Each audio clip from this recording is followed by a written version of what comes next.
So here we have this tweet from the Surfs, and I've talked about the Surfs before. I've gone on Lance's show before. I think overall Lance is a decent guy. Um, Tries to talk about good things generally. I've had issues certainly with certain takes that they've had and whatever. We don't need to litigate that. I don't want to single them out or call anyone out or start beef with anyone in this segment. But you have the Surfs talking about Jackson Hinkle and Infrared, who have been now banned on Twitch. And they say, I guess they flew too close to the Bucha massacre was a false flag operation by Ukraine because Alex Jones and QAnon forums said so. So I'm a little uncomfortable with doing an end zone dance over this. I don't think this is really something that people should be celebrating. And to preface this entire segment, none of anything that I'm about to say is a defense of the Infrared Show or Jackson Hinkle, who I don't really like these guys. I've talked a lot about the whole patriotic socialism thing that they're kind of a part of, and all the ways that I feel like that's chauvinistic and insulting to victims of genocide and imperialism.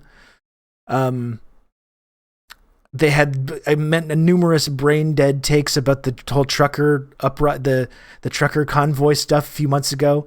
The whole idea of we got to organize the possible socialists in the trucker movement. There's this disaffected working class spontaneous movement. I don't agree with a lot of the things that these guys say. I don't particularly like either of them. They've targeted people that I like for harassment and sent people after people that I like. None of what I'm about to say is a defense of any of these guys. And both of these guys, both Jackson Hinkle and Haz, I think during the course of this Russia-Ukraine invasion, the invasion of Ukraine, have taken on this very non-nuanced, pro-Russian, kind of Russian chauvinist stance. Just kind of uncritically repeating every single thing that Russia has said about this, which is something, as you know from watching the show, that I don't agree with either. I don't agree with any of that. So I don't want anyone to get the impression that I'm that I'm defending these people as people or as human beings. But this is not something, they're not being banned from Twitch in this case for being shitty people or having bad takes, but for a specific reason. And again, just referencing the whole Bucha massacre thing, I think it's a reductive way of putting it as well. I talked about my issues with this narrative the other day, and the reason that I think it's important to question some of these narratives isn't because of Alex Jones and QAnon forums, but it's because of the long documented history of the West and NATO arming and funding right-wing extremists to carry out war crimes against civilians, which there's a long documented history of this. This is not some wacky conspiracy theory to question this. Now, as I said when we talked about this, I wouldn't just come out and declaratively say, no, it's a false flag, this is all fake. I wouldn't say that because we don't know what happened. But I also don't think it's a good idea to just uncritically swallow the Western version of any of these events right now either. I don't think that's a good idea, and I don't think this is something that, regardless of what you feel about these guys, you should be celebrating right now. Because the reason, as someone points out in the chat, too many windows open. As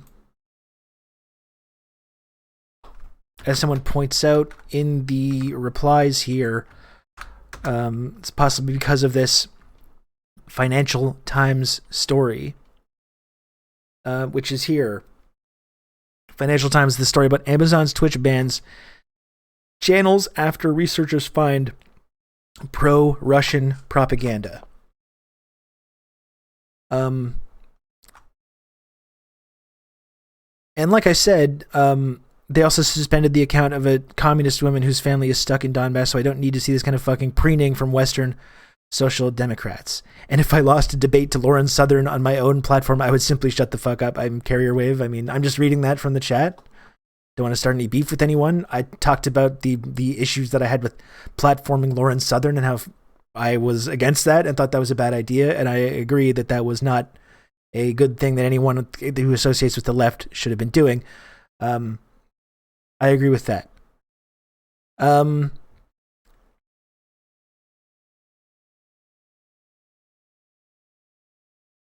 There are serious issues. Ukraine was there 3 days before claiming this, announcing they plan to cleanse the place of Russian sympathizers. That's what Ukraine put out. I don't know what happened either, but shutting this convo down is very, very bad. Yeah, I think it is bad. It is bad. It's not good, and it's not something that people should be celebrating. I don't think. Even if you don't like these guys, that's not what this is about. It's not a personal thing about these guys, but that this is about what information is allowed to be propagated on these platforms. And this is like setting what I think is a really dangerous precedent. And this came up. I can't look at this. I don't have a Financial Times subscription. Oh, can I see it? Oh, interesting. I can't actually look at it because I guess I have a free click or whatever. I also have some screenshots in the Discord server. Like I was saying, when this came up before, like when they were banning RT and stuff like that. And again, RT broadcasts a lot of stuff that I don't agree with. If you think that hardline pro-Kremlin line, editorial line is like bad and harmful, okay, like that's fine. That's worthy. It's okay to have that opinion. The issue here, though, I think, is that like this kind of censorship is only happening in one direction. Like I said, when the RT stuff came up, using Israel as an example, like when Israel is bombing Gaza, it's actually not a problem to go onto Twitch, to go onto Twitter, to go onto Facebook or YouTube and say like, Gaza deserves to be bombed because of Hamas. Hamas is using human shields. Hamas is putting offices in all these residential buildings, and that's why Israel is forced to do this. I mean, that's the pro-Israel, hardline pro-Israel and pro-Western stance, which is propagated endlessly in our mainstream media. And I think that's abhorrent. I think that's an abhorrent thing to say. I think it's disgusting that someone would go online and openly defend bombings of civilians, which is what happens when Israel bombs Gaza. However, I don't think people should be banned for doing this. To me, I don't agree with it and I don't like it, but it's a legitimate viewpoint for someone to have. It should be a legitimate part of our like discourse. And again, I think it's abhorrent. I think it's detestable. I think it's disgusting for someone to go on that. Or if America is engaging in military operations in Somalia or Afghanistan or wherever else, it's not a problem for people to go online and justify that and to say Saddam, it was good. Like if Iraq was going on right now, it would not be a problem for anyone to log on to Twitter or Twitch or YouTube or Facebook and say Saddam has weapons of mass destruction. The invasion of Iraq is good. And these people civilians are being killed so far, but they're militants and they're sympathetic to the insurgency. So that's what happens. I think that's a disgusting thing to say. I think that's a horrible thing to believe. But I think we can all agree that no one's going to be banned for going on Twitch or whatever and expressing these viewpoints, as abhorrent as I might find these viewpoints. So, to me, even if someone is going online and defending this very pro-Kremlin, kind of Russian chauvinistic viewpoint, even if someone is doing that, again, I don't agree with that. I've pointed out my own problems with the Western narrative about all this, the way that we've downplayed the way that this conflict started in the first place, the role that the West and NATO has played in provoking this, the role that the West and NATO have played in arming and funding and training these right-wing militias and neo-Nazis. I don't agree with the full 100% pro-Russian line on this either, and I've pointed that out as well. Nevertheless, though, I don't think that's an illegitimate viewpoint to have. I don't think someone should be banned or banned from social media for expressing these viewpoints, even if I don't totally agree with it.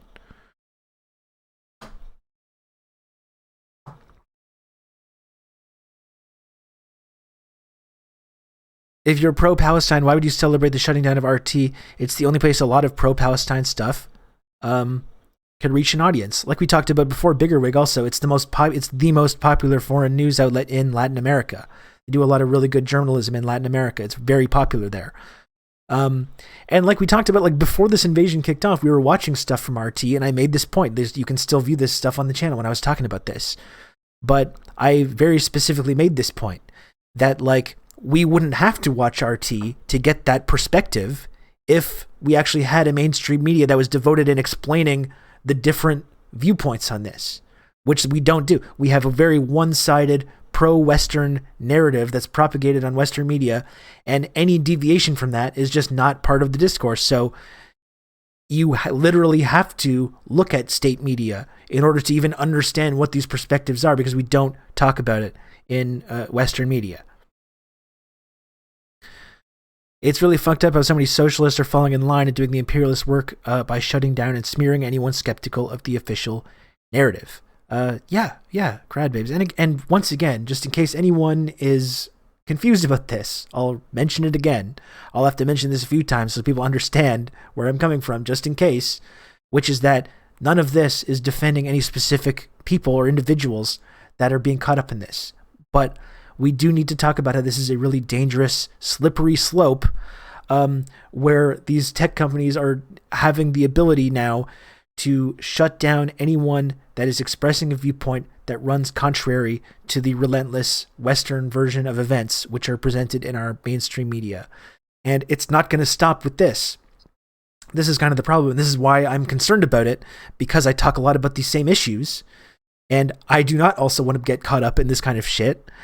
And you know full well, as the kind of new Cold War, new Red Scare stuff continues to pick up steam, this kind of thing will eventually be used against anyone sharing the pro-Beijing viewpoint, which, as you know from watching the show, I do fairly often. And I just know that no matter what you think about, you know, Haas or Jackson Hinkle or the people that are being caught up in this, it's not going to stop there. And this idea of banning or censoring anyone that's expressing views outside this Western narrative, even if you don't agree with them, is really dangerous and not something we should be supporting and like cheerleading. I think that's really dangerous. I think we just all need to be aware that we've been lied to, either about atrocities or about who is responsible for them, and we're stuck here in the West with the disinfo machine going burr. That doesn't mean denying anything, but it does mean exercising a little fucking discretion and not just repeating a narrative you have no primary source proof for.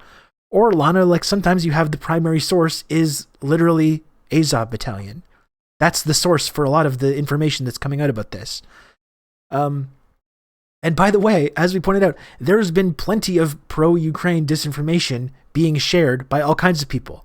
How many streamers uncritically shared that Snake Island story about the brave Ukrainians that said, go fuck yourself, Russian warship, and were killed, were tragically killed immediately afterwards, which did not happen. Many streamers uncritically repeated that. Where are the disinformation police about that? Well, it turns out they're nowhere to be found, because sharing pro-Ukraine disinformation is actually totally okay and encouraged. It wasn't just random people that were doing that, but literally disinformation experts themselves were doing it.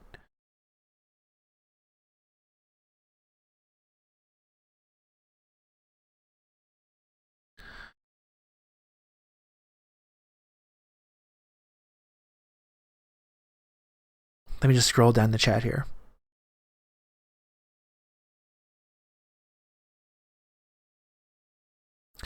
Relying on these capitalist platforms like Twitch, Twitter, Facebook, etc. to have a measured, even hand with respect to contrary viewpoints is pointless.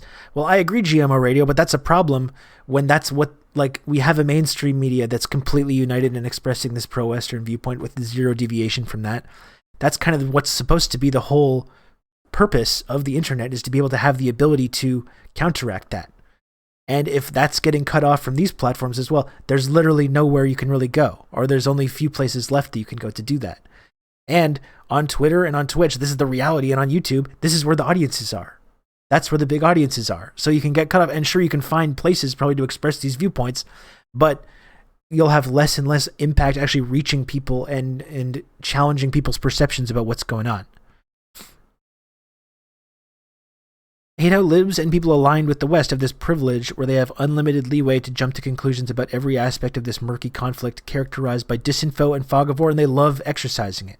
Yeah. Absolutely. Yeah. CNN was literally caught just today out by running a positive story about Azov child soldiers. I think that might have been disinformation though, Lana, because I don't know that was actually on the CNN website. I think that may have been a doctored tweet, although if it was true, I would be happy to take a look at it. But that's the whole point though, is that we do have to kind of be careful about what's out there. And we shouldn't be taking this stance about disinformation where anyone that is sharing one kind of disinformation, apparently that's bad, but other disinformation is just A-okay.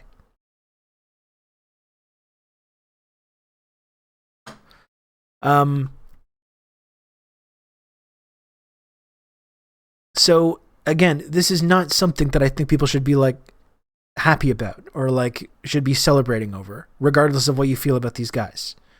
It's not about them. You can count on me. You're going to have good old Rob to talk you through all this. Thank you, GMO Radio, for the tier 1 sub. I appreciate that. And we're going to look into next, as the title of the segment says, I'd like to look into who is actually making these determinations about what counts as disinformation that needs to be banned and censored and what doesn't. And I think we'll find some results. I was posting some of it in the Discord server earlier, but I think we'll find some kind of non-surprising results about who is actually running these campaigns to root out this kind of disinformation. And do they have their own ideological agenda? I think we'll find that, yes, they do.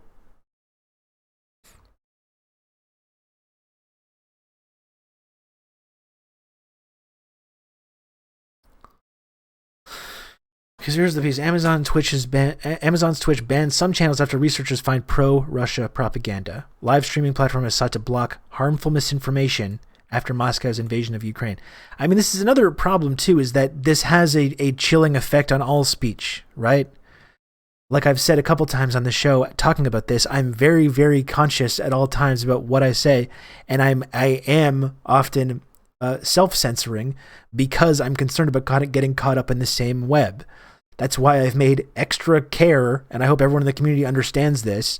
I've taken extra care over the last month or 6 weeks or however long it's been to be extra nuanced and extra clear about presenting information about this and not making like big, bold, declarative statements about false flags or any kind of that stuff, whilst at the same time asking questions and trying to challenge the Western narrative that's being presented.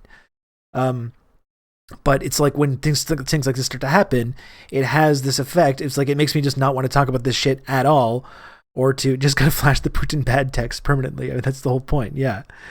That's the whole point, though, is that it makes you feel like you need to censor yourself when you talk about these things.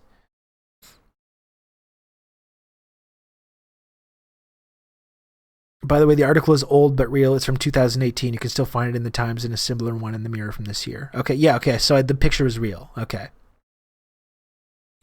I guess I saw it in the context of like it was a new thing, and like it was like a Starship Troopers thing where it's like that's how great the conflict is going, that they're recruiting like 12-year-olds to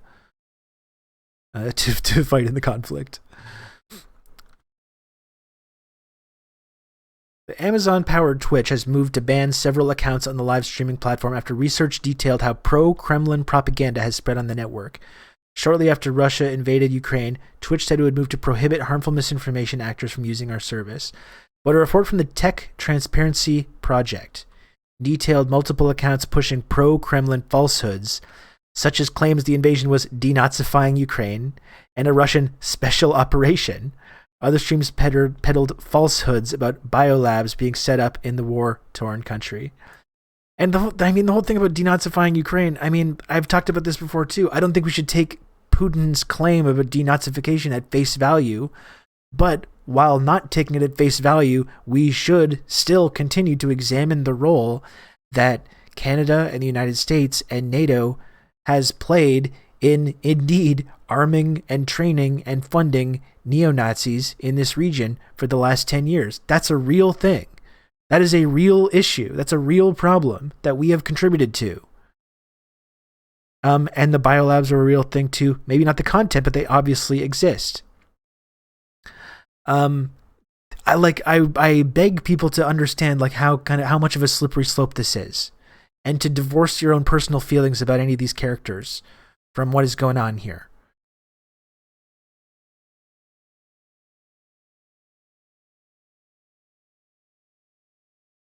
Putin is arguably to the right, or at least largely politically aligned with these far-right groups. Well, I mean, there's elements of that, yes. I mean, Putin is right-wing himself, so that's true. That's exactly why I don't take these claims of denazification seriously. But I still think it's really bad that these neo-Nazi groups have been folded into the Ukrainian military establishment, and that NATO and the West have been arming and funding and training these groups. That's exactly why I doubt stories that come out about crimes that have been committed in Ukraine, precisely because of this long history of arming and funding these groups to carry out these exact kinds of atrocities. And that's not to say that the Russian army is great or cool guys, or that war crimes haven't happened, which I have no doubt that there have. I have no doubt that there have. But that doesn't mean we need to take all these claims at face value, especially when they're coming from literal neo-Nazis, which is a very real thing that is happening right here. And yet, I mean, like I talked about the Israeli example or America, but again, it's worth pointing out this idea of disinformation and what that is. And again, what would be happening if it was 20 years, if the internet existed in this sense 20 years ago, and the Iraqi invasion was kicking off, and you had people downplaying Saddam having weapons of mass destruction, or downplaying the Colin Powell's speech to the UN, or talking about the yellow cake uranium, or all these false stories which were propagated in mainstream media in the United States. Would there be the same result? Would there be the same result of people saying like, spending a pro Saddam disinformation? We have to ban all this. Like, this is exactly what would have been happening. Like, that's really, really bad. Like, we know that these people will repeatedly lie about these things, or taking the testimony of that that famous Narilla testimony, when she talked about the incubators and the babies being taken from into incubators and thrown on the ground. If Twitch existed in 1999 or whatever that was, and we had said like, no, I think she's full of shit, actually, I don't believe any of this, would that be described as like pro-Saddam misinformation that's harmful and needs to be eliminated? The serfs would have fallen for the Naira testimony. I agree with that. I'm sorry to say, but I agree with that. This is what I mean. There's a long history of Western media, and we can, like, as we know, they like to pretend that there's some kind of degree of separation or independence in Western media, that we have a free press. As we all know, that's not true. We do have state media in the West as well. Even if you might have this degree of separation, that these privately owned businesses, they're all funded by the same people. They're funded by the military industrial complex, the oil companies, etc. And it's a nonstop propagation of disinformation about all kinds of subjects, which is totally fine. And now we're making this exemption when it comes to this pro-Kremlin propaganda, that these people that need to be banned and censored. And again, I'll keep saying this, but no matter what you feel about the people that this is happening to, this is not a phenomenon that we should feel good about.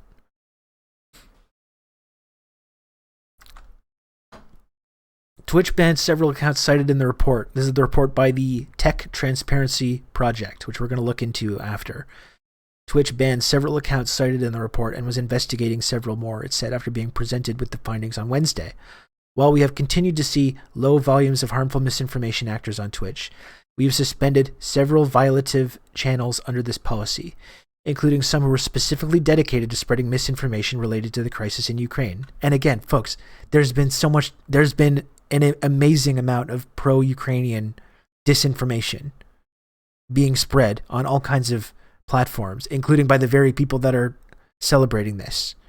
The Snake Island, there's been countless examples already. People have been sharing images from video games. saying, oh, this is the Ukrainian military shooting down a plane. They've been sharing images of Gaza being bombed, saying, look at this horrible image of Ukraine. Like, this has been happening constantly, right? And where do the disinformation police care about this? Obviously not. And again, many of these same people that have been gleefully sharing this information are now celebrating about this kind of pro-Kremlin propaganda being censored. This is really not good. I'm sure the TTP is above board. Oh, we're gonna see about that. We're gonna look into that. The dude who shot down 100 million planes. Yeah, the Ghost of Kiev. Did the people sharing the Ghost of Kiev story, did they get banned and censored? Obviously they did not.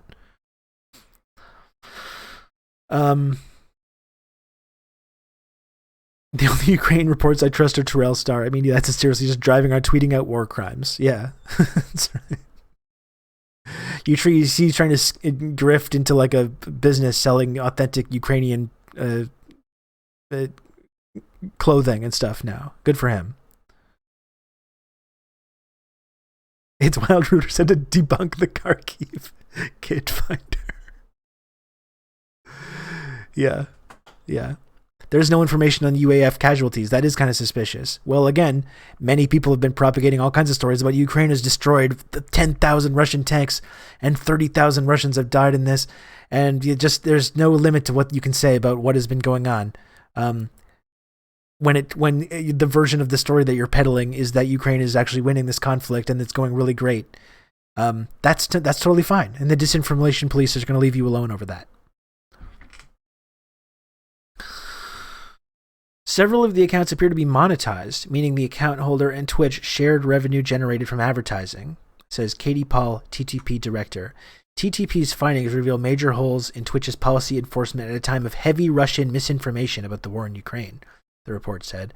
Amazon's enormous resources give it ample means to better monitor Twitch, which is one of the most popular live streaming platforms today and reaches a vast audience of young people. The incident demonstrates how platforms have found it difficult to cope with the disinformation war being waged alongside the conflict on the ground in Ukraine, with material being created for Western dissemination posted from within Russia as well as by supporters in other countries, particularly the US. And by the way, it would be the one thing that could kind of make me reconsider some of this is if any of these people were being actually funded by the Kremlin and not disclosing that.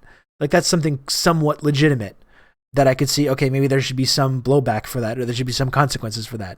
If you're being funded by these foreign governments, you should at least be honest about that. But that's not what any of this is saying. No, they kind of word the language in such a way that that's kind of suggested, but that's not what anyone is being accused of here.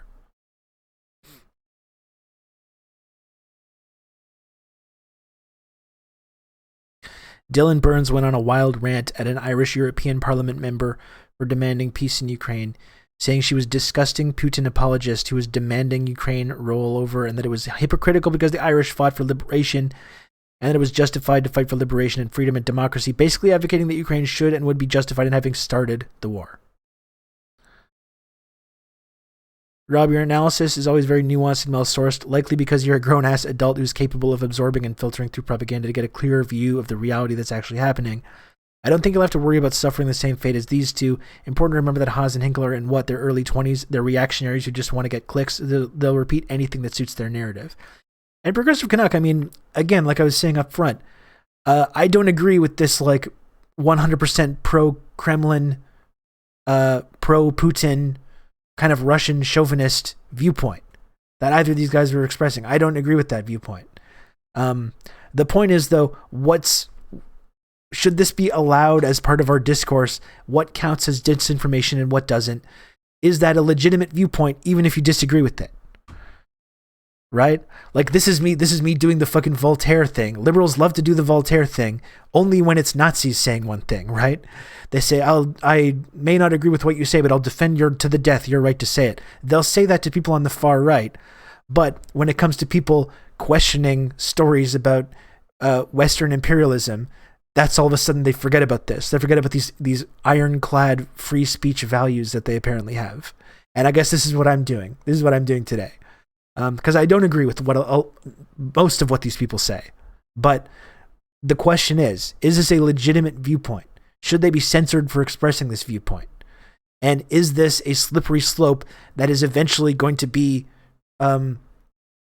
used against anyone that is sharing a viewpoint that contradicts or asks critical questions about the relentless Western version of events?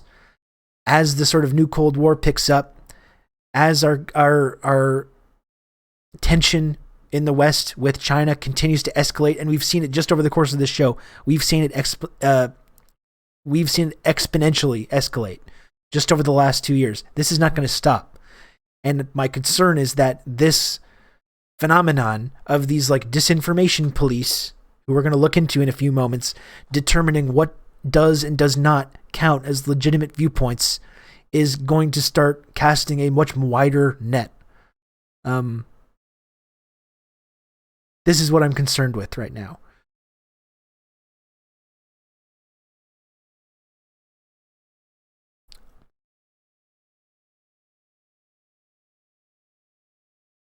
If you read closely, it says Infrared got suspended when the Financial Times asked for comments in the chat, which makes it seem like he was being looked at by Twitch at the time. That's possible. I mean, the impression that I got was that the stream ended. He kind of ended this. I didn't see the clip or whatever, so the impression that I got was that he shut down the stream when these questions started coming. But I could be mistaken. I'm not sure.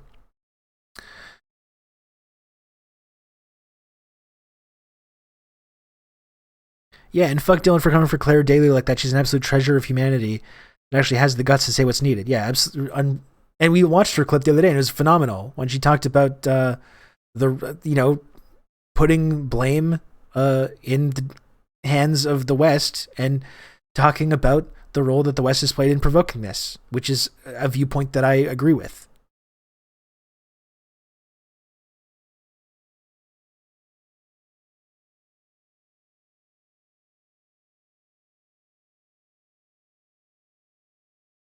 So one account, Infrared Show, had been verified by Twitch, allowing it to receive additional monetization benefits such as waived fees for cashing out income from the site. Twitch has deemed this account worthy of being part of their partnership program, Paul said, so much so that Twitch is covering the cost of the payouts for someone who's repeatedly streamed misinformation. The channel had almost 20,000 followers. It was banned shortly after the company was contacted by the Financial Times on Wednesday evening, as were 3 others cited in the TTP report. Twitch declined to comment on why specific channels were banned in order to protect the privacy of individuals involved, a spokesperson said. Twitch, which was acquired by Amazon in 2014 for $970 million, announced its updated abuse policy on March 3rd, told users that streamers who made one-off statements of misinformation could not face bans, but that it would remove users who persistently breached its criteria for harmful behavior. Twitch's statement echoed those from other big social networks seeking to prevent dangerous material from proliferating on their sites, which, again, only happens in one direction. This dangerous material. Again, if you want to share the 100% uncritical pro-American viewpoint, the 100% uncritical pro-Canadian viewpoint, the pro-Israeli viewpoint, as detestable or as abhorrent as I might think that is, that's not a problem for Twitch. That's not a problem for any social media. And as much as I think it's disgusting, I still think it's a legitimate thing to go and talk about, even if I disagree vehemently with people that share these viewpoints.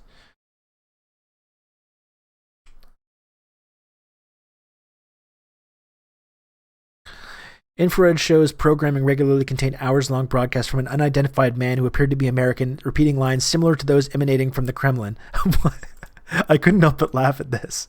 A watermark reading, Vladimir Putin is good, was on screen for prolonged periods. I mean, while not celebrating anyone being banned for sharing viewpoints, non-Western viewpoints, maybe that's not the smartest way to approach these things. Maybe that's not the best way to do this. That's, if you're a Twitch cop, you have to tell us. Yes, you do. Otherwise it's illegal if you're disinformation police. And everyone that watches the show knows that I'm very nuanced, okay? And everyone knows, especially over the last 6 weeks, how much of a effort I have made to be especially nuanced and very clear in my presentation of information and the way that I understand things.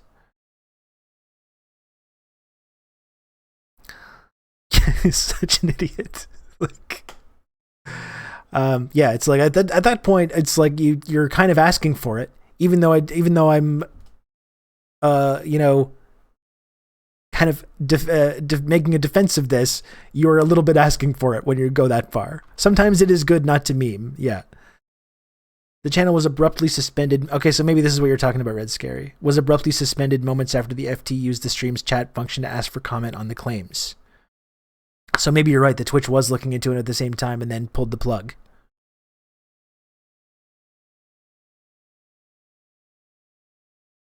Shortly after the ban, the stream was restarted on video sharing site YouTube owned by Google. YouTube did not immediately respond to request for comment.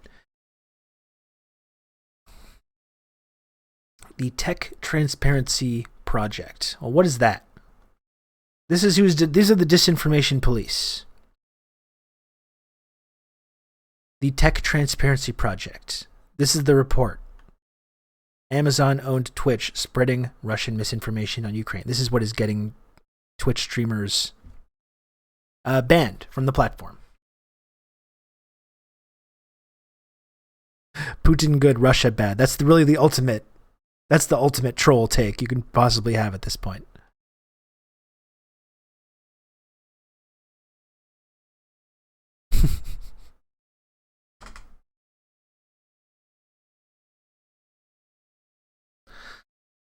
Okay, well, get ready, Lana. So, I mean, the Financial Times broke down this report, right? So we can. It's pretty much everything that we just read is in the report that we just looked at.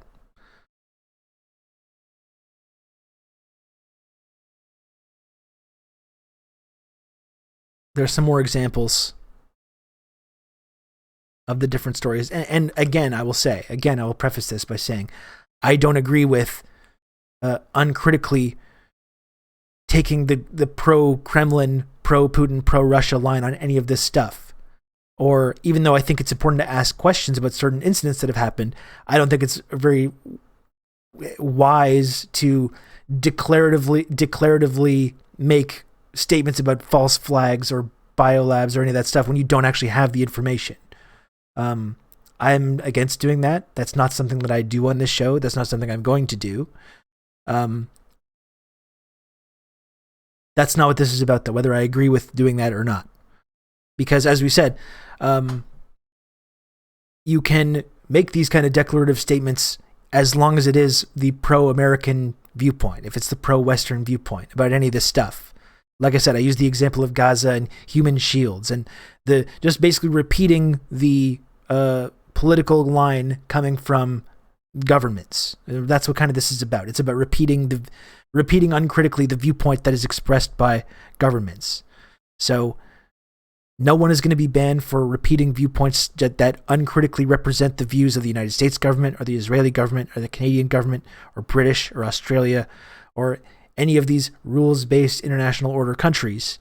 But now when someone uncritically repeats the viewpoint of these of like the Russian government, whether you think that's a good or if you think it's a good or bad thing or you don't think you agree with it or not, these people are being targeted to be removed from the platform and being censored and the disinformation police are looking into them. So who are these? Who is the Tech Transparency Project? Are you ready for this? Lana, this is for you. About us. Who funds the project? Well, look at that. Couple of things stand out here in who funds the Tech Transparency Project. You got the Open Societies Foundation. The two that stuck out to me were the Open Society Foundation and the Omidyar Network. So these philanthropic efforts by Omidyar, who's the founder of eBay, who started The Intercept, and Pierre Omidyar, yes, who is connected to the 2014 Maidan protests in Ukraine and has been linked to these far-right groups in Ukraine as well. And what's the Open Society Foundation? What's this Open Society Foundation? The Open Society Foundation, founded by George Soros, are the world's largest private funder of independent groups working for justice, democratic governance, and human rights. We provide thousands of grants every year through a network of national and regional foundations and offices, funding a vast array of projects, most of them shaped by the challenges of the COVID-19 pandemic. And here's an article from the Open Societies by none other than George Soros, entitled "Keep the Spirit of the Maidan Alive." But we're focusing on the Open Societies Foundation, funded by George Soros. And talking about Soros is like tricky, right? Because the right wing, as you know, for the last, for years now, he's become this kind of right-wing boogeyman. And every time that anyone on the right wants to talk about a vast Jewish conspiracy, they don't use the words vast Jewish conspiracy. They just mention George Soros. And that's kind of the wink, wink, nudge, nudge to the sort of anti-Semites on the far right about this like Jewish conspiracy to do whatever to destabilize society with refugees or whatever the fuck they say. So it can be tricky to talk about Soros because we should be able to talk about this guy who's the globalists, exactly, the globalist conspiracy theories and all this stuff. So we should be able to talk about this guy who does indeed put a lot of resources into things such as this that we need to look into. I think of him as another rich asshole. I mean, that's part of it. And just to be clear, when we talk about this, we're not talking about any vast Jewish conspiracy, but we are talking about this guy and what role he has played in Ukraine specifically and in the end of the Soviet Union. I mean, Soros is someone who personally contributed to the collapse of the Soviet Union and the massive human rights devastation that entailed.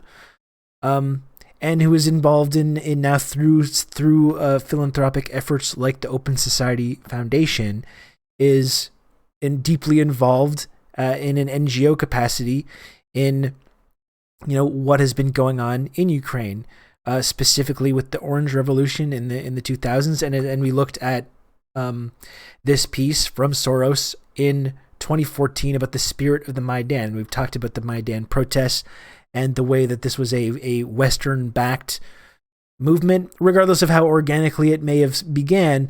It was a Western-backed movement to destabilize the corrupt but somewhat neutral government that was in place and install a pro-NATO, pro-Western government, which was abetted by the far right. The far right were deeply involved in these Maidan protests.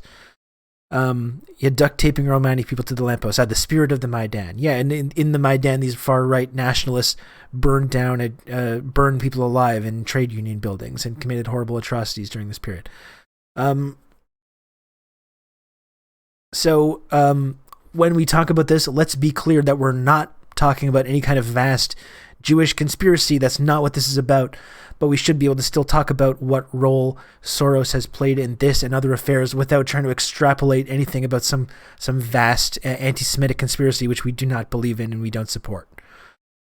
Just to make that abundantly clear here. So this piece, Keep the Spirit of the Maidan Alive. You've got this piece here in Canadian Dimension. This is a piece by Eve Engler in Canadian Dimension, revisiting our secret role in Ukraine's 2004 Orange Revolution. In the past 2 decades, Ottawa has plowed sizable resources into anti-Russian nationalist elements of Ukrainian civil society. And Soros comes up in this. So, talking about the Orange Revolution in Ukraine, the political figures who drove the Orange, and I'll send a link to this in the chat. This is a piece that you should check out. Yeah, I know that he has been crashing the Christia Freikorps speaking events. Yeah. The political figures who drove the Orange Revolution were a former central banker, Lukashenko, and Yulia Tymoshenko, who would go on to become the first woman to serve as prime minister in the history of Ukraine. Lukashenko advocated for Ukraine to join NATO and adopt International Monetary Fund reforms. Washington had become unhappy with President Leonid Kuchma, who was viewed as too independent. Kuchma extended the lease for Russia's Black Sea Fleet in Crimea, sold weapons to Saddam Hussein's Iraq, and supported reversing the flow of an oil pipeline from the Caspian to Central Europe. In his 2007 book, The New Cold War, Revolutions, Rigged Elections, and Pipeline Politics in the Former Soviet Union, Globe and Mail reporter Mark McKinnon details the role played by the NED, USAID, the Open Societies Foundations, a grant-making network founded and chaired by business magnate George Soros, Canada, and others in supporting the civil society opposition. McKinnon writes, with the Ukrainian opposition, jointly led by Tymoshenko and Viktor Yushchenko, the former central banker, signaling clearly at the end of 2003 that it wanted Western help in overthrowing Kuchma, George Soros and the various groups founded by the National Endowment for Democracy went to work making it happen. The NED's National Democratic Institute, reported McKinnon, even organized a secret pact between Lukashenko and Tymoshenko over who would become prime minister.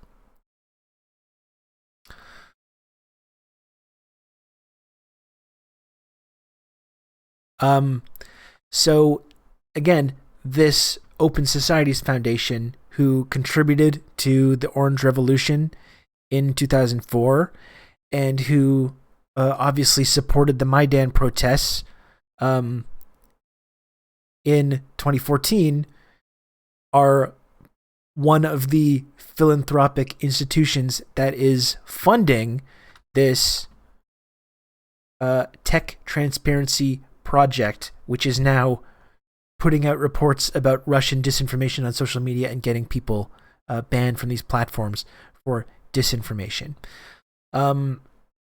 And we can talk also about, I didn't look much into Bohemian Foundation and Craig Newmark philanthropies. Craig Newmark was the guy that founded Craigslist. So these are kind of like, it's a lot of these sort of tech billionaires who have formed these philanthropic endeavors, which are now funding this kind of research into disinformation and this kind of stuff. So let's take a look next at Pierre Omidyar and his connections to Ukraine.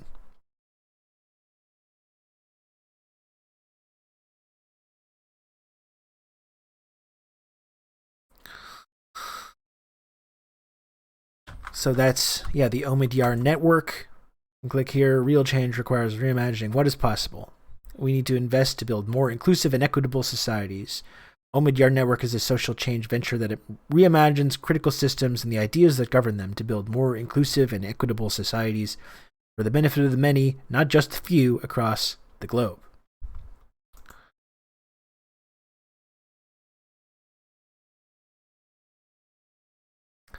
So let's look into Pierre Omidyar's role in Ukraine. So we got a thread by Louis Alday, who of course founded The Intercept. Pierre Omidyar.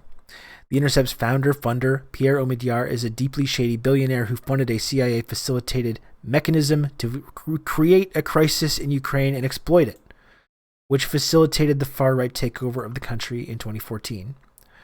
More detail. The Intercept's funder, Pierre Omidyar, is a deeply shady billionaire who funded a CIA-facilitated mechanism to create a crisis in Ukraine and exploit it, and which facilitated the far-right takeover of the country in 2014. So according to the Kiev Post, the Center UA received more than $500,000 in 2012, 54% of which came from PACT Inc., a project funded by the U.S. Agency for International Development, USAID. Nearly 36% came from Omidyar Network, a foundation established by eBay founder Pierre Omidyar and his wife. Other donors include the International Renaissance Foundation, whose key funder is billionaire George Soros, and the National Endowment for Democracy, funded largely by the U.S. Congress. Why did Omidyar prove willing to come on board with such a known regime change sponsors as USAID and NED, to say nothing of Soros? Where else is he cooperating? It should never be forgotten that this kind of company he keeps. Why? Well, Omidyar was born in Paris and his parents moved to Maryland when he was young. He appears to be of Iranian descent. His mother was a Farsi linguist and as of 2016 was president of the Roshan Cultural Heritage Institute. As bizarre as it may seem, little information is publicly available about his father, including his name. He apparently was a urologist or surgeon at Johns Hopkins, and if that was the case, his name should be available. The secrecy suggests some sort of intelligence connection, perhaps to the type of upper-class émigré circles the CIA cultivates in America. It is a fact that the CIA station in Iran served as one of the agency's main bases for agent operations against the Soviets. The CIA and Mossad created SAVAK, the Shah's notorious internal political security service, and the Shah in turn gave the CIA a free hand to run operations against the Soviets. And this is all from this piece here, the CIA in Ukraine, excerpts from the CIA as organized crime, here in this piece in Dissident Voice, which I can share here in the chat.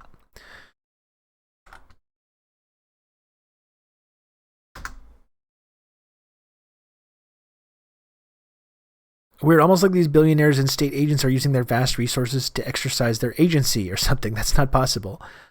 So this is the basic question, though, right? This is the basic question about what is going on here. And these disinformation police, which are now deciding who is and is not allowed to share certain information on social media and what counts as disinformation and what doesn't. And this is the question that people have to start asking themselves, regardless of their personal feelings about anyone that's being pulled into this. And I include myself in that. Again, I've pointed out a couple of times in terms of these guys like Haas and Jackson Hinkle, I've got many problems with these guys. I don't particularly like them or appreciate their analysis, but my personal feelings should not be influencing this in any way.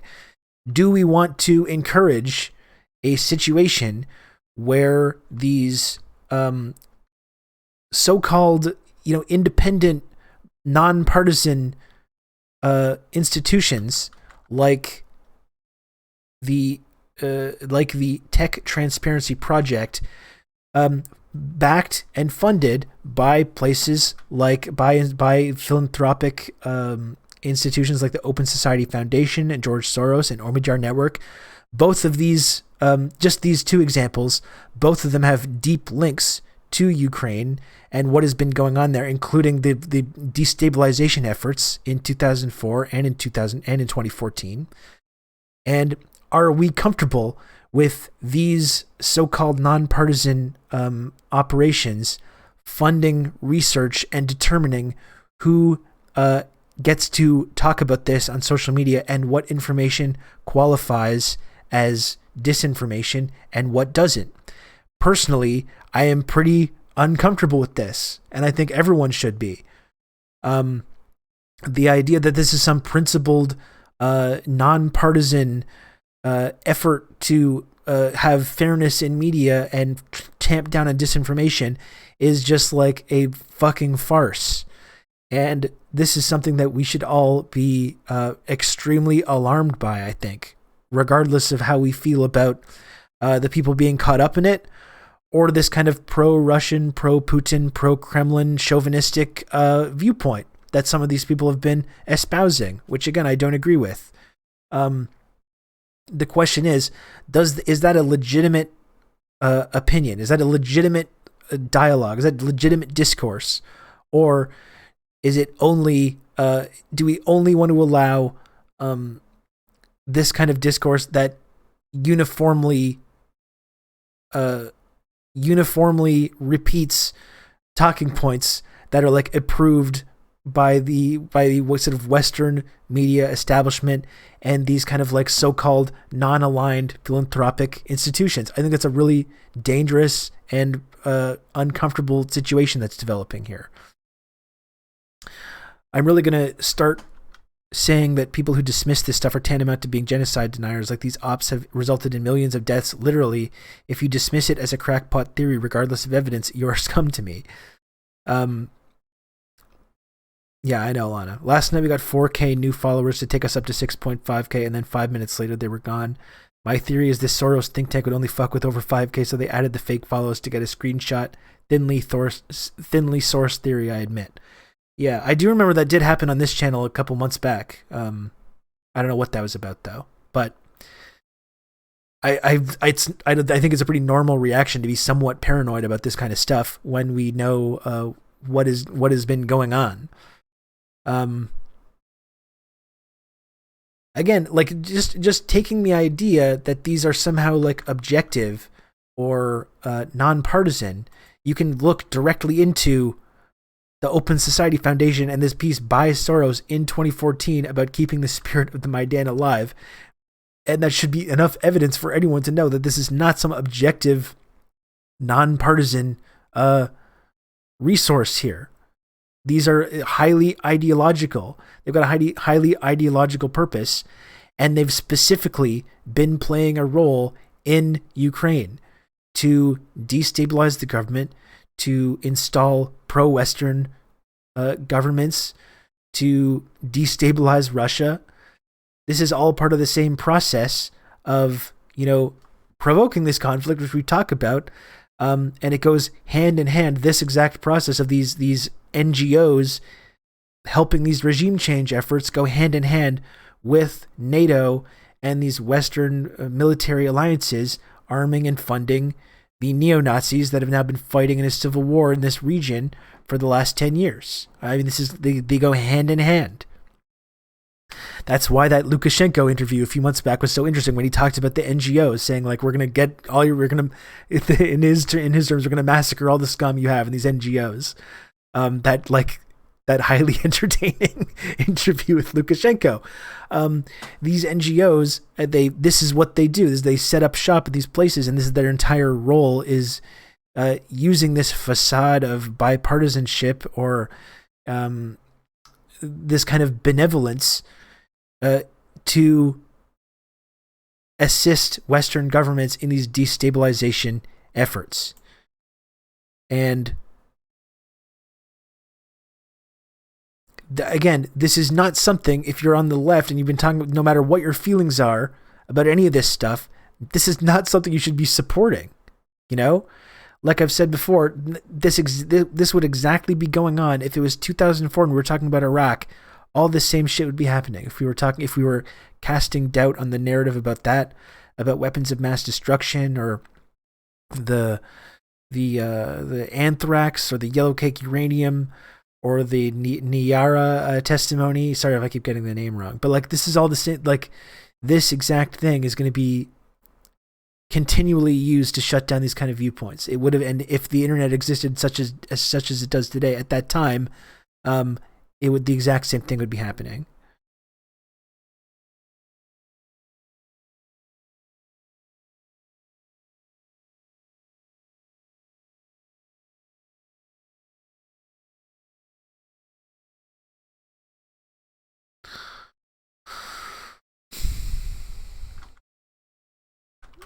I want to see if I can find anything else about Omidyar, because I think there's some more specific stuff on this.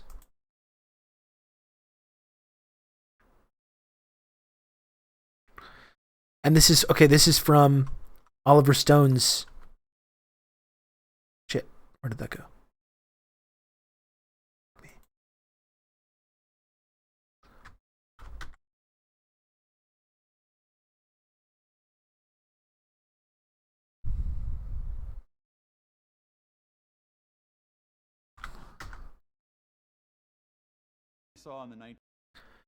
So this is investigative journalist Robert Perry talking about the role of USAID, NED, open societies, and Omidyar-funded NGOs that took place, that worked to overthrow the Ukrainian government in 2014.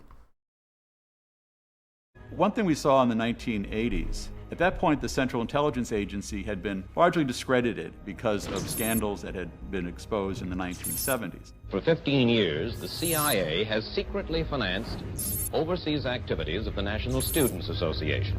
But then there came to light a fantastic web of CIA penetrations. So when the Reagan administration came in, there was this concept that instead of having the CIA, which traditionally would go into these different target countries, funding their media, funding NGOs, funding different political operations. That was essentially farmed out to a new organization called the National Endowment for Democracy, which was created in 1983. And it would do pretty much what the agency used to do. It would go into one of these countries and it would support various political groups, train activists, deal with journalists, business groups, and try to advance U.S. foreign policy interests, sometimes against the interests of the host government, the target government. And beyond that, they received financial and other logistical help from the National Endowment for Democracy and other U.S. agencies that helped them training activists, working with journalists to get their side presented more favorably. They work on things like, how do you get traction? How do you get things to go viral? How do you then use that to generate support for your cause? Does any of this sound a little bit familiar? Support was generated. Mustafa Nayyem, a founder of one of Ukraine's new media outlets, Громадське TV, knew very well how to make something go viral. It was his notorious Facebook post on November 21st, 2013, that brought the first crowds to Maidan. Я це написав просто, щоб почути, чи є ці люди, чи просто ми поговоримо десь у Фейсбуці. Alana, this is from Oliver Stone's movie. This is from Oliver Stone's movie about the Maidan.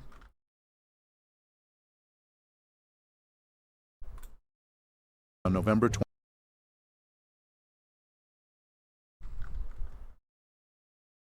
we should watch that movie, even though it will probably be fucking evidence to remove this channel from the platform as well.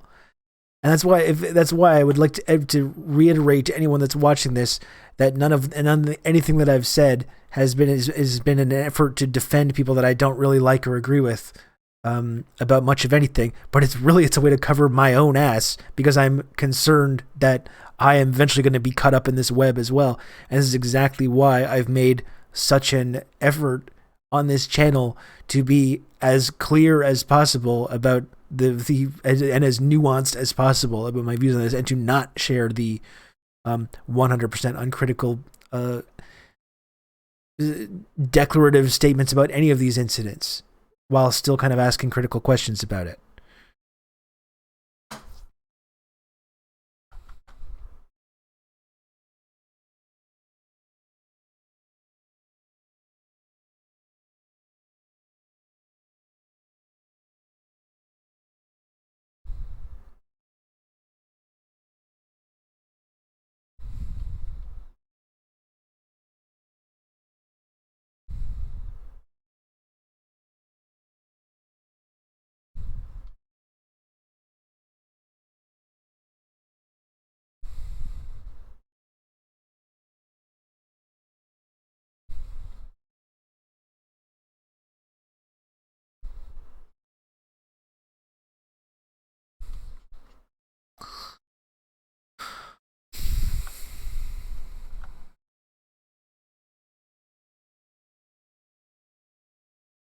Yeah, watching it will absolutely get me clacked.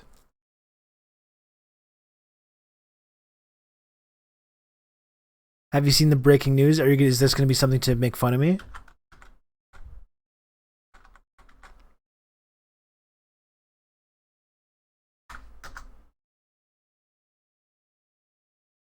And here's this thing about the Kiev Independent.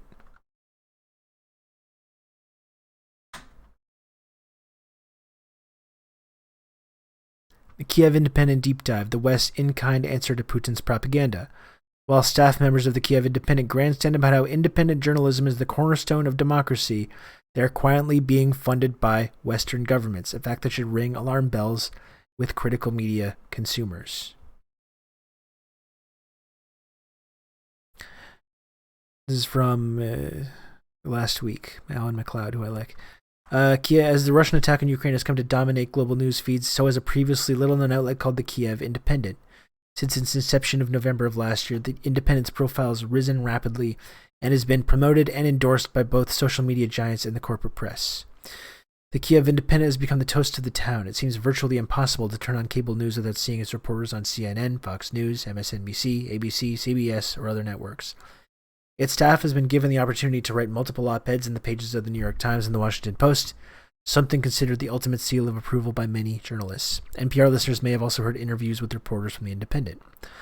But while almost universally presented as a collective of unbiased journalists producing credible content, The Independent's history, funding sources, and the proximity of many of its key staff to Western governments suggests that the news organization is not nearly as independent as its name implies. Since November, the outlet has amassed over 2 million Twitter followers, up from around just 20,000 1 week before the Russian invasion of Ukraine on February 24th. Twitter also constantly promotes its content on its homepage, encouraging hundreds of millions of people to read and follow them. The Independent has also managed to raise more than $3.2 million from 2 separate crowdfunding campaigns on GoFundMe and rakes in more than $72,000 per month from supporters on Patreon.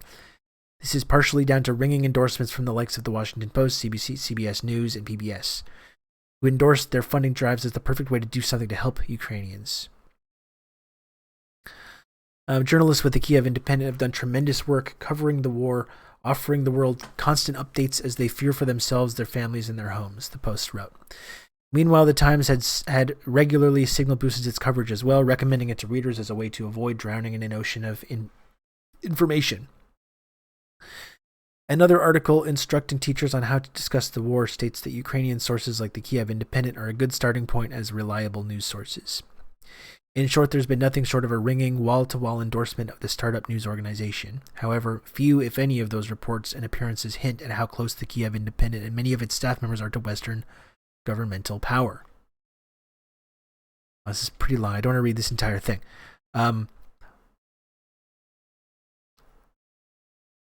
The Kiev Independent was born in November when dozens of staff members from the Kiev Post clashed with ownership on the paper's political coverage. New Post owner Adnan Kivan reportedly wished his employees to be more deferential to the administration of President Volodymyr Zelensky, leading to an acrimonious split whereby dozens of Post employees were fired and began their own outlet. While some have pointed to this as an example of the Independent's credibility and unwillingness to be controlled, others are not so sure. Mark Ames remarked that the Ukraine Western-backed civil society, along with hardline Ukrainian diaspora, loathed Zelensky right up to the invasion, suspecting him of being insufficiently nationalist. Ames's Moscow-based newspaper, The Exile, was closed down by Putin in 2008. His analysis seems to have been proven correct by the Independent's editor-in-chief, Olga Rudenko, who wrote in the pages of the New York Times that Mr. Zelensky, the showman and performer, has been unmasked by reality and has revealed him to be dispiritingly mediocre. This is important too. We talk about Canada's role in all this. I actually think we did talk about this a couple weeks ago on the show. The 30 Kiev Post staff members were immediately able to fund their new venture thanks to more than $200,000 in cash from the Canadian government, which made the donation through the European Endowment for Democracy. Outside of Russia, Canada has the largest Ukrainian diaspora in the world and has taken on an active role in trying to shape the country's political trajectory. This is something we've talked about a lot on this program, isn't it?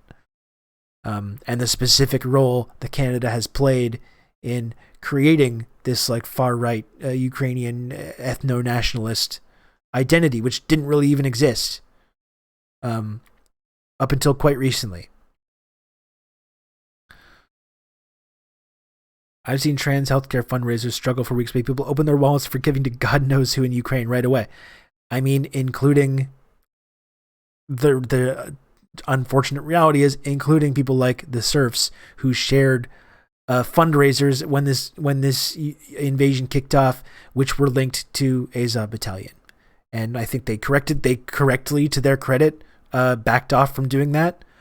But it's an example of how everyone in the rush to show how against this whole thing they were and how much they wanted to support people in Ukraine, we're just putting money and sharing whatever they could, regardless of looking into who was responsible and who was benefiting from it. Yeah, I've never seen any of this for Yemen either. I've never seen this. I've never seen it as well. I really hope those reports of Russian long-range bombers getting ready for deployment are false. Well, and that's the thing, Ian. It's impossible to know what's true and what's false because there's been amazing amounts of disinformation that have been shared throughout the last 6 weeks. This is the kind of point of this whole segment that I wanted to talk about, though, which is that some of our treasured disinformation police, disinformation experts, have been the ones gleefully participating in this sharing of disinformation. Our mainstream media is part of this sharing of disinformation.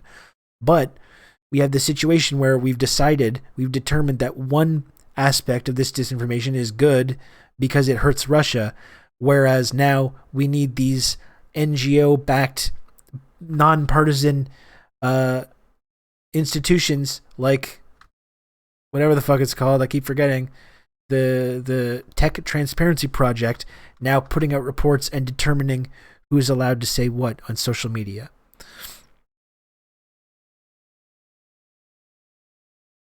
Here's I'll share the whole piece, but like this is if you want to look more into this about the role that the Kiev Independent has played in this and where they originally got their funding and why they exist in the first place, important to point out as well.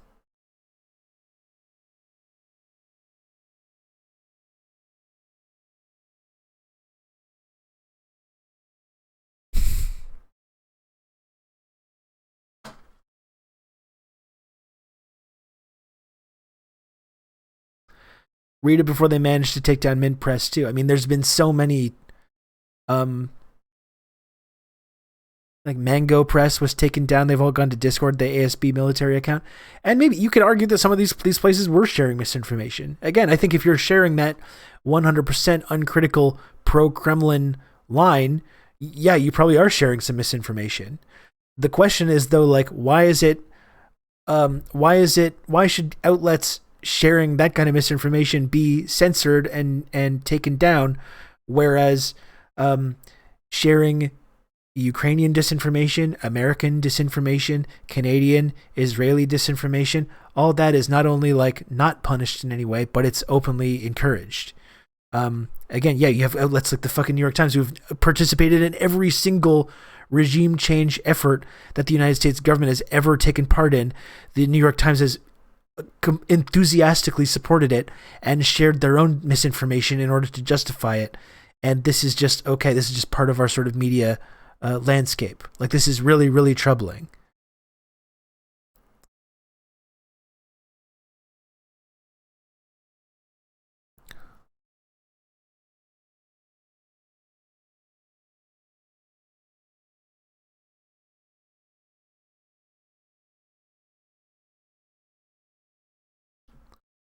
No one will be banned for the Ghost of Kiev story or the Snake Island thing. Like, that was a big part of it too. Because there's people that are doing end zone dances over certain people being suspended today who literally shared that kind of Ghost of Kiev shit, or the Snake Island thing. The brave Ukrainian soldiers on Snake Island who said, "Go fuck yourself, Russian warship."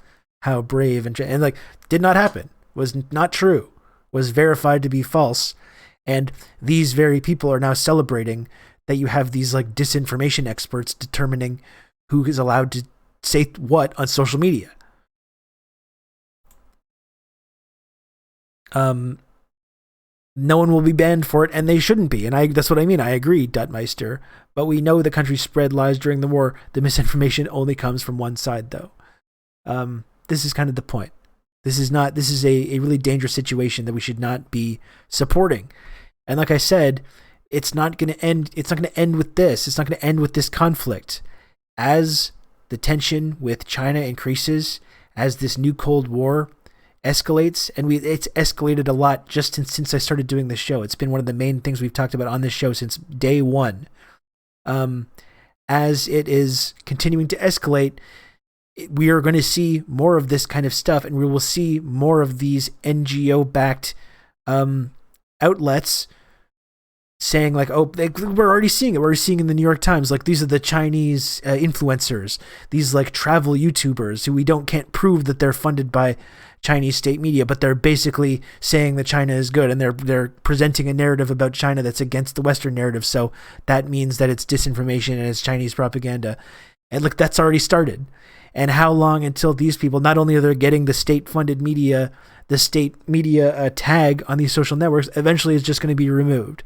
Eventually it's just going to be, you do not share this kind of viewpoint, any viewpoint that pushes back on this relentless Western narrative, or you're going to be taken off social media. This is what I'm concerned about happening. I'm not concerned about defending any specific individuals or anything that they've said or done in the past. I'm more concerned with this, the way that this is a slippery slope, and the way this is going to eventually encompass a whole lot more than just these specific individuals.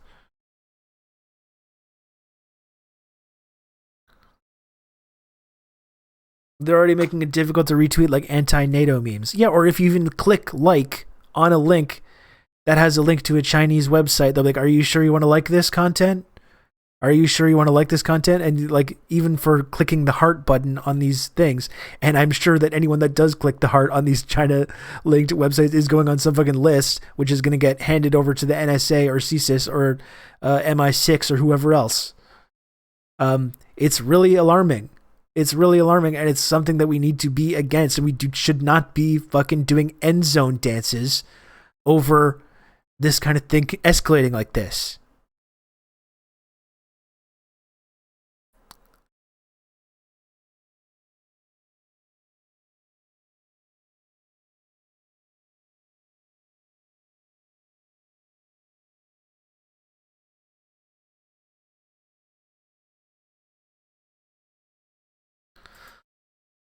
Oh, Siparuski, I got the thing about you sent about the CIA in Ukraine. We've actually already looked at that Valentine clip, though. It's a great clip, though.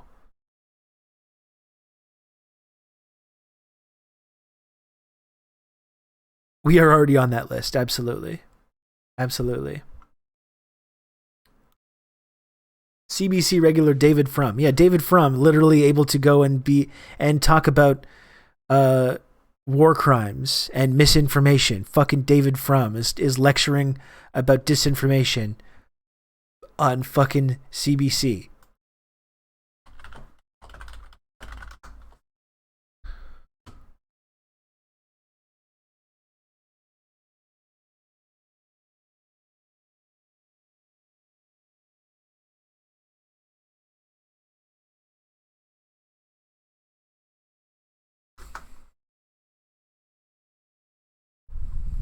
You can count on me. You're going to have good old Rob to talk you through all this.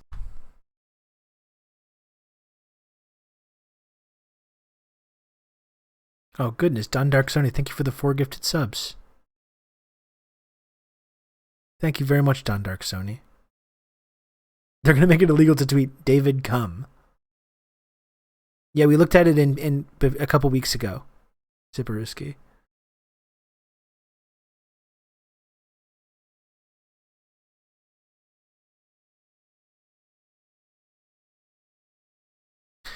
Me taking the NSA list of Rob heads and changing the heading to sexiest MFers alive.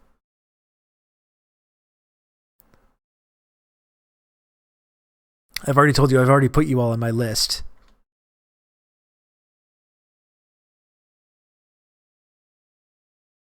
When they come knocking on my door, I'm gonna be like, "Don't worry, I've got all the different chatters that you need to be looking into here. I have a color-coded list of all the subversive things that they've said, the anti-American and anti-Canadian statements they've made. Do you want more details? I got a whole spreadsheet over here."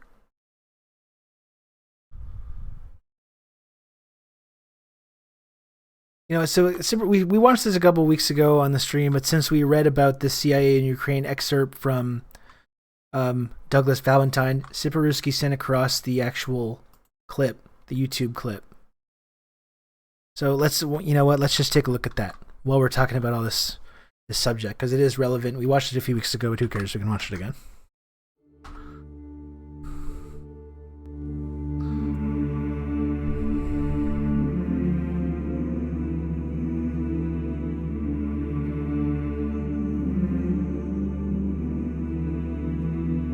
And again, if you're like on the left, try to pay attention to this shit and try not to maybe contribute to it. I don't think that should be too much to ask.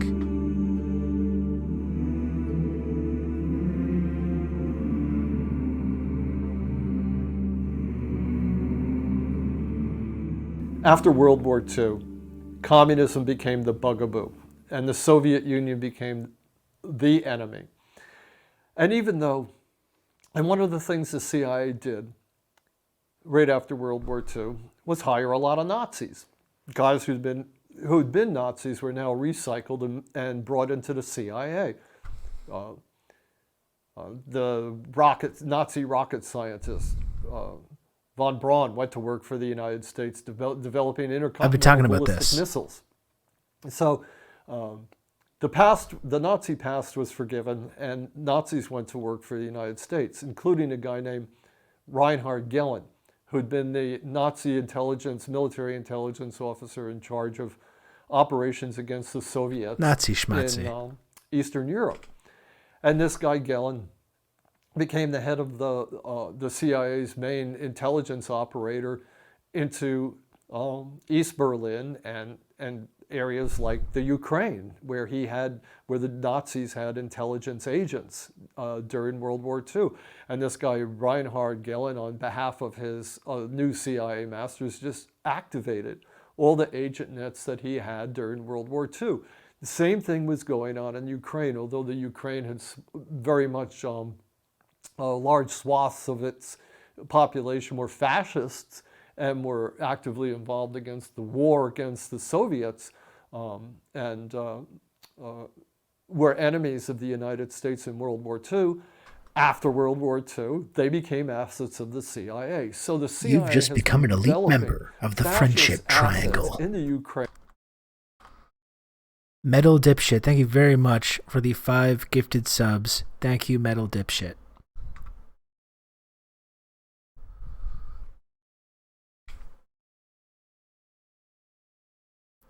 Thank you very much.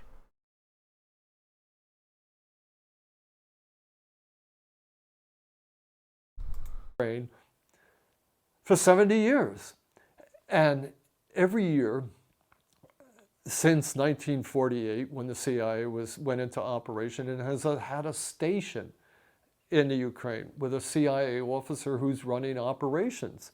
And those operations have all been directed against first the Soviet Union, and after the collapse of the Soviet Union, against Russia.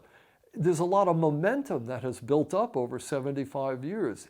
Vast agent nets have been put in place. Sleeper agents have been in place for decades, and they're all working against Russia, which is why nowadays it's so hard for the mainstream media and the government to shift and even consider for a moment having good relations with Russia. NATO, its whole mandate and its whole reason for its existence has been to threaten and roll back Russia and eventually sabotage and subvert it and put it out of business. And Ukraine, the CIA's operations in the Ukraine are the cutting-edge vanguard of this effort. So if you look at recent events in Ukraine, you have to see them in that context. How, for decades, the CIA has been trying to recruit Ukrainian politicians, Ukrainian businessmen, the correct who are phraseology, sympathetic and compatible with Western American ideas and values and interests of fighting against the Russians, and recruiting them and putting them in place, and setting them up with bank accounts, giving them paramilitary training, everything the CIA does across the board. Ukraine has been the vanguard of this operation against Russia. The details are in my book.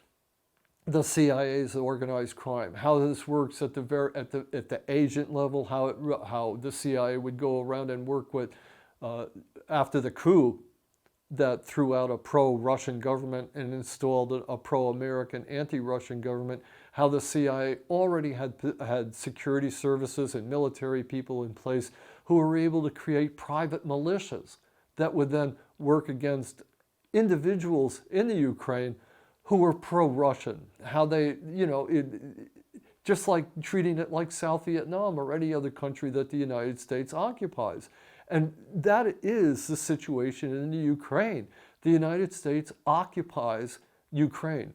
Its government is an occupation government that's supported and funded and directed by the United States. It's a client state. It shouldn't be controversial to admit that. It's not some. It's Ukraine. The Ukraine is not some shining beacon of liberal democracy in Eastern Europe. It's a U.S. client state. That's all, and that's what the Orange Revolution was about. That's what the Maidan coup was about. That's what the fall of the Soviet Union was about. It was about ensuring that it became a U.S. client state.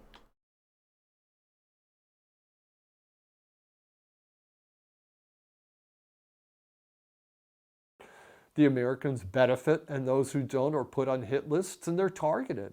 And that's basically the history and the summary of what's going on in the Ukraine. And the CIA, through its agent operations, which have been in place for 70 years, is at the vanguard of that operation. So is the intent and purpose of the CIA and American involvement in Ukraine to topple Russia, to balkanize Russia? Oh, absolutely, but also to steal Ukraine's, to take all the natural resources that are available there. Now they're talking about emulating Israel, NATO's beachhead in in West Asia. I mean, it's capitalism. It's nationalism. American nationalists, businessmen. I mean, as soon as the CIA arranged that coup and installed a pro-American government, Joe Biden's son became. You can count on me. You're going to have good old Rob to talk you through all this. I think it was in the Ukraine. I mean, American businessmen just swooped down like vultures to take over all the, any business that could, that like mafia dons and mafia, gangsters that they could steal everything from. And remember as well, when all the Hunter Biden stuff came out, about the obvious nepotism and corruption. By the way, thank you, Doc Hollywood. Thank you, Doc Hollywood, for the gifted sub. I appreciate that, Doc. When all that stuff came out about Hunter Biden and the obvious nepotism and corruption that was involved in there, with his dad helping overthrow the previous government, and then him immediately getting a fucking job for one of the biggest energy companies there. When that stuff came out, you've just become an elite member of the Friendship Triangle. Goodness gracious. Gen X Bushy, thank you very much for the 5 gifted subs. Thank you, Gen X Bushy. I really appreciate that. All the support you've shown the channel, it really means a lot. Thank you. When all these news stories though came out about Hunter Biden and all this stuff, what did we say? It's Russian disinformation. And our valiant disinformation cops were the ones saying this. It's Russian disinformation. Don't talk about it.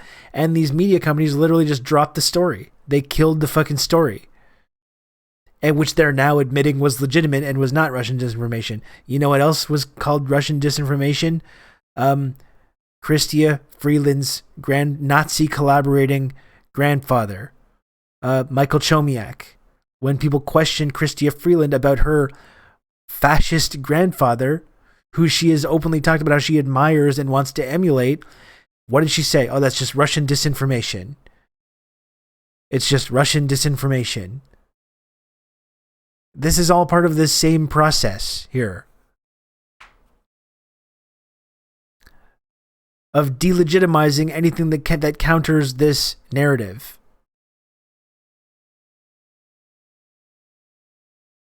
This is Douglas Valentine. Yeah, that's it.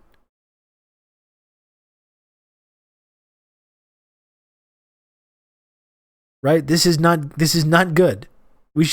No one should be supporting this.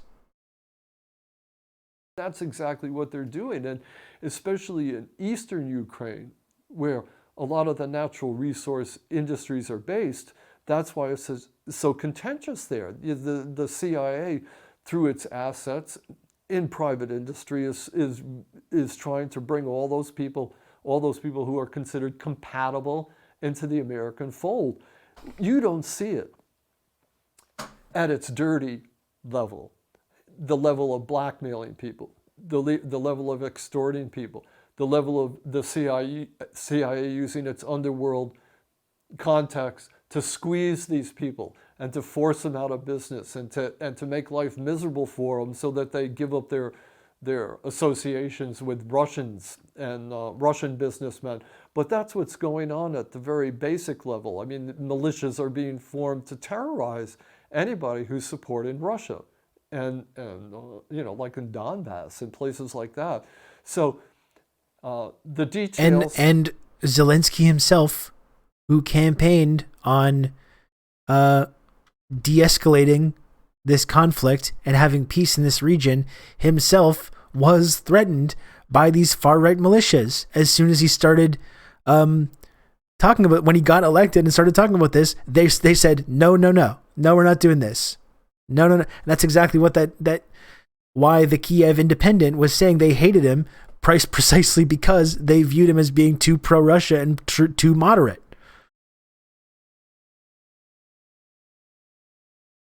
You know, Zelensky himself, he literally campaigned on having peace. He campaigned as like, I'm the candidate that's going to de-escalate this conflict and bring peace to this region.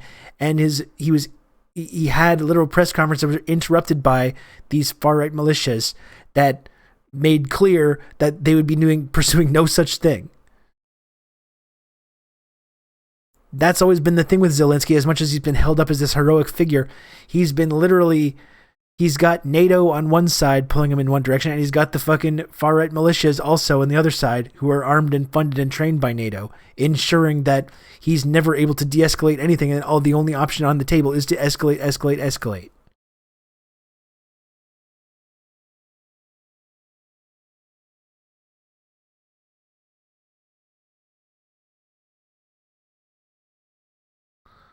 But I heard Zelensky's iron balls can be seen from orbit.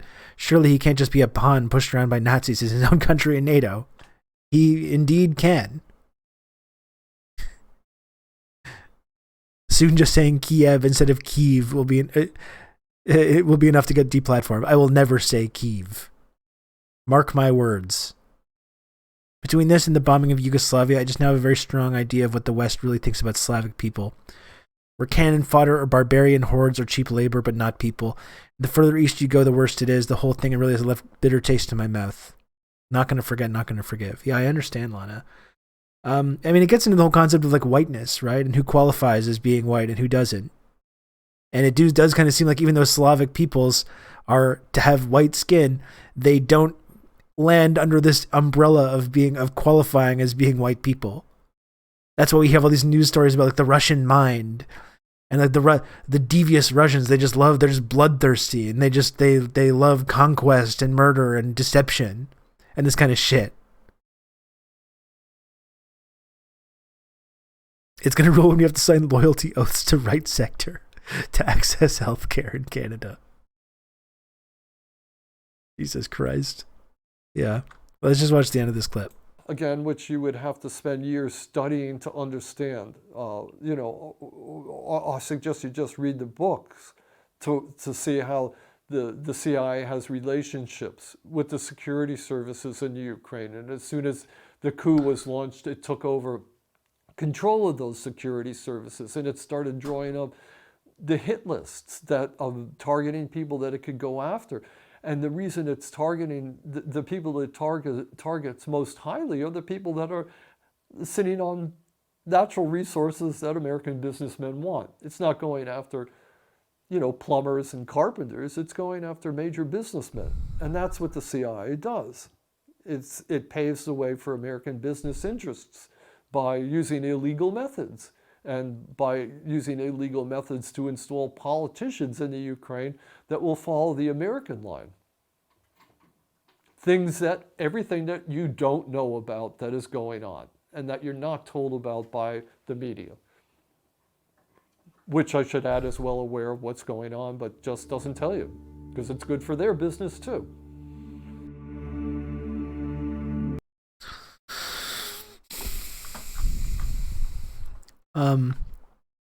So that concludes my segment on looking into who these disinformation police are. Again, it's not about any specific individuals, but we should be asking ourselves whether we're comfortable with these quote unquote nonpartisan NGO type establishments funded by places like the Open Society Foundation and Pierre Olimitiar.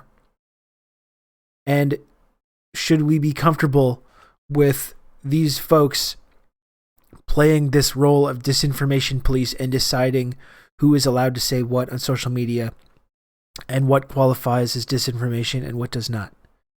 To me, this is like really, really alarming. And like I said, this is not going to stop here. It's not going to stop with Russia, You can Ukraine. count on me. You're going to have good old Rob to talk you through all this. China has always been the real threat to the West over the last couple of years, and that's going to only continue and escalate. And these exact same people are going to be determining who is spreading the pro-Beijing line and who deserves to be able to have a platform and who doesn't. And that's not something that any of us should be comfortable with.